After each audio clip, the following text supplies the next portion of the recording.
आज आम कुलाबिरा ब्लॉक पोखरासाले पंचायत जगन्नाथ कृषक संघ तरफ पवित्र अक्षय तृतीया उपलक्षे मुठी अनुकूल करागला।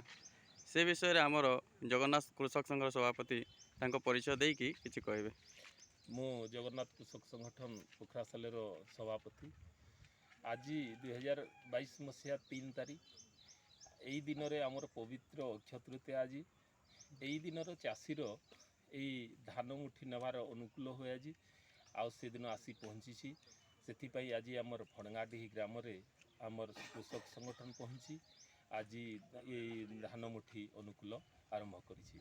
जहाँ भी हो आम ए वर्ष धान केमती भल भाव हेब समस्ते चाषी उपकृत पाइपर रोग व्याधि दूरकरण हम यही विषय समस्ते चिंता करी आ प्रत्येक वर्ष आम यही संगठन तरफ आमर सबू जगार गोटे गोटे वर्ष आम करूँ आम चाषी मान मंगल यही योजना करी रखीछूँ। आग को चाषी मानकर प्रत्येक क्षेत्र में समस्या आम खाड़ा ही आमर इंश्योरेंस टू धरिकी इनपुट जहाँ जहाँ भी समस्या रही ताकू भी आम पार्वपर्यंत आम संगठन माध्यम रे समाधान करूँ आ चाषी मान उपकृत करूँ। अच्छा गत वर्ष जो इनपुट सब्सिडी विषय किसी आप कहते चाषी को सेटा किसी खाता को आसला कि आसीना से विषय।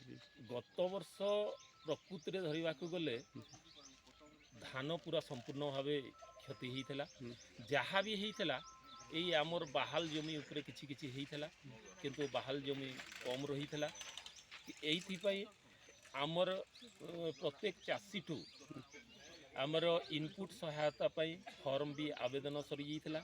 तापर मझिरे 1 मास पूर्वर कौन है आमे देखलु बहुत डेरी है समय रे आमे रेवेन्यू मिनिस्टर को गोटे लेटर भी देइछु कलेक्टर को भी देइछु आ से माने कहिसंती जे आमर प्रोसेसिंग चली आ ए वर्ष जहाँ भी इलेक्शनटा आसिक खड़ा होता बोली से समय आम किसी समय दे पारिलु किंतु वर्तमान आम आरंभ करुछु मे रो 15 तारीख पर 30 तारीख भितर इनपुट भी पड़ीज तापर आमर इंश्योरेंस टंका भी आसो यहीटा से मैंने प्रतिश्रुति भी देइछंती। धन्यवाद सर। चिरंजीव सर आप किसी सॉरी नरसिंह सर किसी कहतु आम चाषी मानकर शुभ बेला देखी चाष विहन विपणन करने दिन टे बाछि था यहाँ हूँ आम अक्षय तृतीया। आज हूँ शुभ दिन। आज दिन धान बपन कले माँ लक्ष्मी समस्त घरे धन जन परिपूर्ण हुए बोली आम गोटे विश्वास